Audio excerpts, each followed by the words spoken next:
बिस्मिल्लाहिर्रहमानिर्रहीम। कुछ लोगों के पास जब करने को कुछ नहीं होता तो फिर वो क्या करते हैं, फिर वो कमाल करते हैं। और हमारी हुकूमत, शहबाज शरीफ की सरबराही में बनाई गई हुकूमत, वो कमाल दर कमाल कर रही है। उनके पास भी शायद करने को कुछ नहीं है या करने को बहुत कुछ है, तो वो भी क्या करती है, कमाल करती है। छुट्टियों के हवाले से हमारी मरकज़ी हुकूमत का बहुत बड़ा कमाल है। बड़ा फ़ैसला किया गया है, दानिशमंदाना फ़ैसला किया गया है। ना जाने कैसे सोचकर, कैसे समझकर ऐसा दानिशवराना फ़ैसला किया गया है।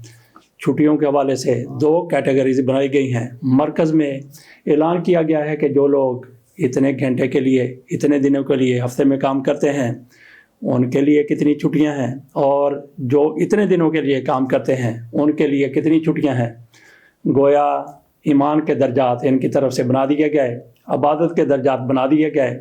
जिस तरह से किसी ने ईद मनानी है उसके भी दर्जात इस हुकूमत की तरफ से, शहबाज शरीफ साहब की हुकूमत की तरफ से बना दिए गए। ऐलान किया गया है। आप भी तजस्सुस में होंगे कि आखिरकार इस हुकूमत ने क्या कमाल कर दिया है। जब इसके पास करने को कुछ नहीं है तो फिर ऐसी हुकूमत कमाल करती है। और वैसे भी शहबाज शरीफ साहब की जब भी हुकूमत आती है कमाल ही करती है। शहबाज शरीफ साहब पंजाब में वज़ीर आला थे तो हर तीसरे रोज़ कहा करते थे कि अगर मैंने आपकी बिजली बंद ना कर दी तो मेरा नाम शहबाज शरीफ नहीं है। बाद में इनको ख्याल आता था कि मैंने तो कहना था कि अगर मैंने बिजली की लोड शेडिंग का खात्मा ना कर दिया तो मेरा नाम शहबाज शरीफ नहीं है। लेकिन कहा गया कि अगर मैंने बिजली का खात्मा ना कर दिया तो फिर मेरा नाम शहबाज शरीफ नहीं है। वैसे कमाल शहबाज शरीफ साहब की तरफ से मरकज़ में आने के बाद पहले भी किए गए और अब भी किया गया है। अब ऐलान किया गया है मरकज़ी हुकूमत की तरफ से कि जिन अदारों में, जिन शोबों में जो लोग, मरकज़ के जो लोग हफ्ते में 5 रोज़ काम करते हैं, 5 रोज़ काम करते हैं, उनकी छुट्टियां होगी 10 अप्रैल से लेके 12 अप्रैल तक 3 छुट्टियां, 10 की छुट्टी, 11 की छुट्टी, 12 की छुट्टी। और जो लोग 6 दिन काम करते हैं हफ्ते में, उनकी छुट्टियां होंगी 10 से लेके 13 तक, 4 छुट्टियां उनकी होंगी। और फिर उनको ये भी राय दी जाएगी कि उन्होंने दूर दूर जाना है तो उस हवाले से शायद थोड़ा सा उनको और भी इंसेंटिव दिया जाए। क्या इंसेंटिव दिया जाएगा इस हवाले से शहबाज शरीफ की हुकूमत ने कुछ अभी तक तो नहीं कहा, लेकिन ऐलान कर दिया गया है जी। छुट्टियाँ 2 कैटेगरीज में रखी गई हैं। एक तो जैसा बताया आपको कि जो लोग 5 दिन काम करते हैं उनके लिए अलग कैटेगरी है, 2 लोग 6 दिन काम करते हैं उनके लिए अलग कैटेगरी है। कुछ अदारों में से एक बंदा 5 दिन काम करता है, दूसरा बंदा 6 दिन काम करता है, दोनों भाई हैं और दोनों ने कराची जाना है। तो फिर अंदाज़ा करेंगे, एक भाई, उसके बच्चे, उसकी फैमिली, इकट्ठे जॉइंट फैमिली है।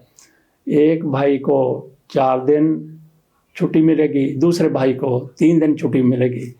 तो नाजरीन, आप क्या समझते हैं कि ये शहबाज शरीफ की हुकूमत का कमाल नहीं है, बाकमाल हुकूमत नहीं है?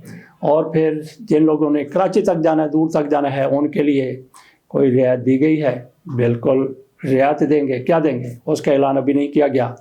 रियायत क्यों देंगे? रियायत इसलिए देंगे कि इन्होंने खुद भी लंदन जाकर या फिर सऊदी अरब जाकर ईद करनी है, तो इनको सफ़र के लिए भी कुछ ना कुछ ज़्यादा राह की ज़रूरत होगी।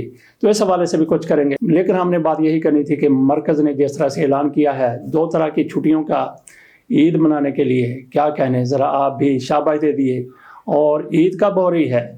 कहा जा रहा है कि साइंसदानों की तरफ से कहा गया है मौलवी साहिबान ईद का चाँद ज़रूर देखने बैठेंगे। लेकिन हमारे अदारों की तरफ से, जिनका साइंस के साथ भी थोड़ा सा तल्लुक़ है, उनकी तरफ से कहा गया है कि चाँद मुकम्मल हो जाएगा। मुकम्मल होने के बाद मंगल को चाँद नज़र आ जाएगा, 29वें रोज़े चाँद नज़र आ जाएगा, 9 अप्रैल को चाँद नज़र आ जाएगा, 10 अप्रैल को ईद होगी। इस चीज़ को मद्देनज़र रखते हुए हुकूमत की तरफ से, मरकज़ी हुकूमत की तरफ से छुट्टियों का ऐलान किया गया है। तो नाज़रीन, आप भी छुट्टियां एंजॉय करें और शहबाज शरीफ की फ़हम पर, फ़रासत पर आप जितने लफ्ज़ भी मुबारकबाद के भेज सकते हैं भेजते रहें, क्योंकि इस हुकूमत ने, शहबाज शरीफ हुकूमत ने कमाल बाकमाल कर दिया है। इजाज़त दीजिए। अल्लाह हाफ़िज़।